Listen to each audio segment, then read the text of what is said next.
Welcome to today's video, online meetings.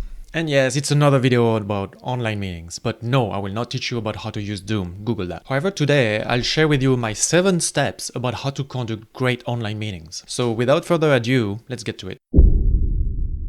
So the very first step is actually to book the meeting and send the meeting invite. That sounds easy, right? Well, there is a little bit to it. The first thing you need to consider is which technology you're going to use. And there are plenty of technology out there, but the most famous ones are Zoom, Teams, WebEx. So you have to consider which software you can use, but also which softwares your participants can accept. And I don't really have one that I prefer to use over the others, but just know that Zoom is free up to a certain amount of time. The following step is to identify who is going to join your meeting. So you need to have a list of required people and a list of optional people. So make sure to list in the required field of your meeting invite everybody that absolutely need to attend the meeting, and then in your optional field everybody that you don't really care if they join or if they don't. It's up to them. Once you have the list of people that need to attend, you can try to find a time. So here there are a lot of things that you need to consider. The first thing is what time zones are people in, because you need to make sure that they can attend the meeting during their working hours. The second thing is people's calendar, because it's very likely that people are quite busy and they might not have a lot of time to attend your meeting. So you have to explore everybody's calendar and make sure that they're available, and then pick a time that works for everybody.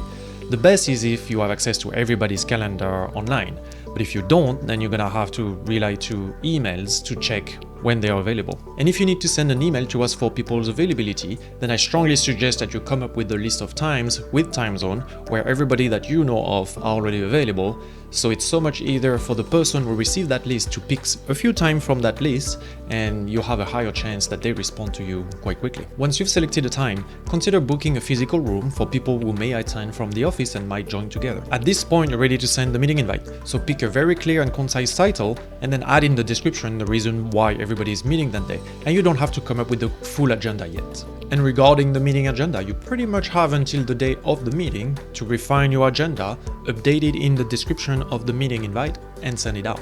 Just make sure you send it out with enough advance notice so people can actually read through it. Typically, I would say 24 hours before the meeting starts. Alright, this was pretty standard meeting invite stuff, but now step 2 is actually make sure your settings of the meeting is correct. So what do I mean by that? Well, I'm sure you've been in meetings where there are constant pings of people joining and leaving and people announcing their name, and that's super distracting. So the first thing you can actually turn off is people having to record their name and their name being announced when they join the meeting. This is really annoying, so just please turn it off. You should also turn off having a sound being played when someone joins, because if you have a lot of attendees, that gets really old. Another setting you can turn off is having a waiting room, because most meetings don't need one. How many times have you been waiting in a virtual waiting room just because the host is late and they didn't start the meeting? Sometimes that way you can end up wasting 5 or 10 minutes, and these 5 or 10 minutes could have been better spent just talking with the other attendees of the meeting. It just didn't start. Another annoying feature that people should turn off is having the recording automatically being recorded. And that's because most meetings don't need to be recorded, but also it's actually proven that most meetings, if recorded, are actually not listened to later on. So leave the recording to happen manually when you need it. Another thing that can be very helpful also is to allow for dial-in capabilities, because sometimes people are on the road or they are not really in front of their computer, and it would be easier for them to just dial in very quickly to join the meeting. Lastly, about the settings of the meeting, I recommend that you try to add a co-host of the meeting. That way, if any of the things that I mentioned earlier happen, then at least the co-host can start the meeting, stop the recording, etc.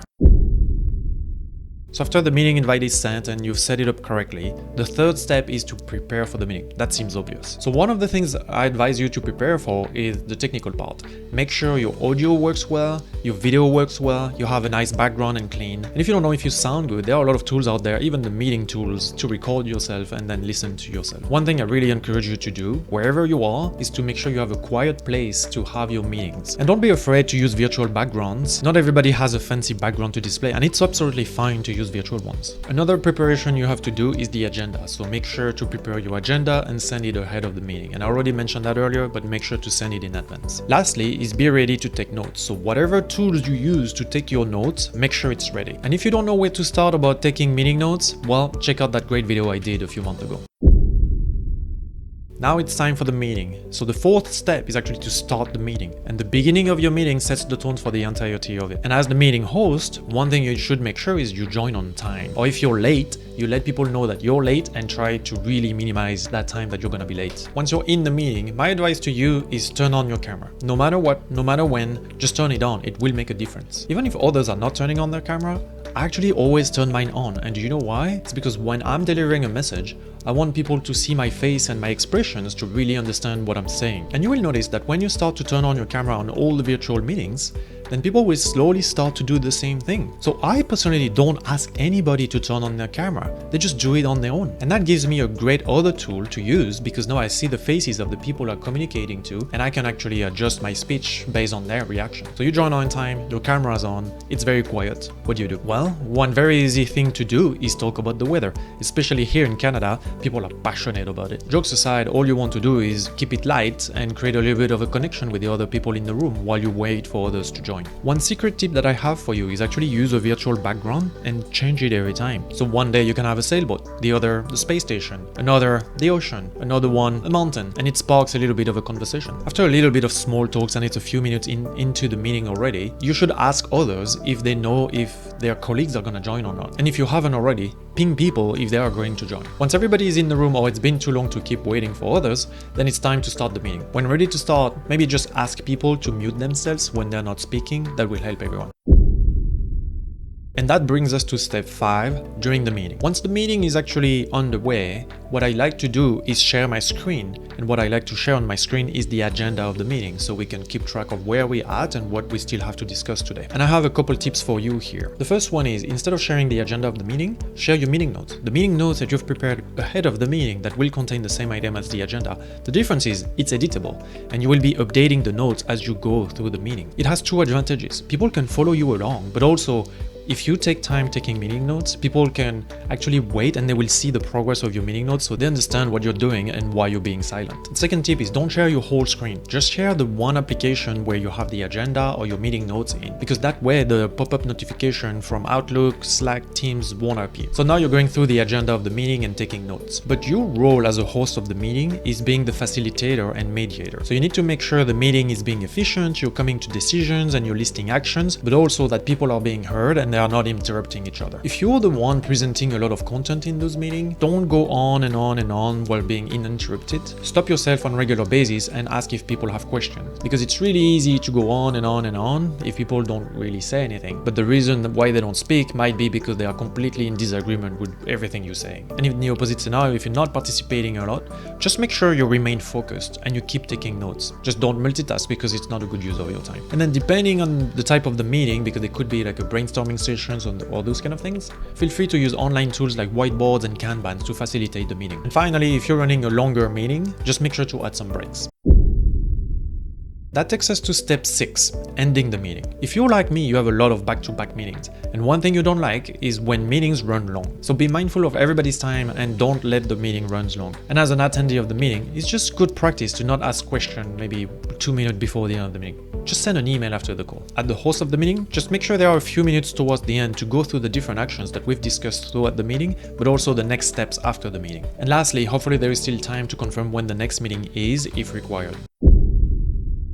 Finally, that takes us to step 7, after the meeting. Once the meeting is completed, clean up your meeting notes and send them to all the attendees of the meeting with thanking them. And if you're unsure on how to effectively communicate with your stakeholders, please make sure to watch the video that I made about this topic. But work doesn't end there, because in the meeting we identified a list of actions that need to be completed. So the last step is to either perform the action or periodically check with the person of the progress. And that concludes the 7 steps on how to handle online meeting efficiently. One last tip that I have for you, which works really well for me, is keep things light and be authentic. What I mean by that is be yourself.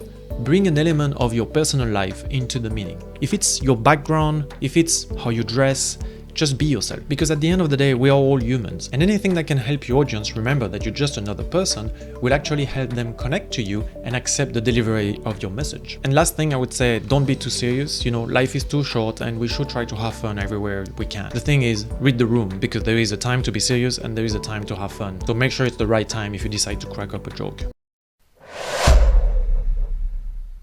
This was the Diary of a PM. I hope you enjoyed today's topic. And if you did, please make sure to subscribe, like, or leave a comment. These things really help the channel. And if you have any suggestion of what you want to see next on the channel, please make sure to add that in the comment as well. Merci, and au revoir.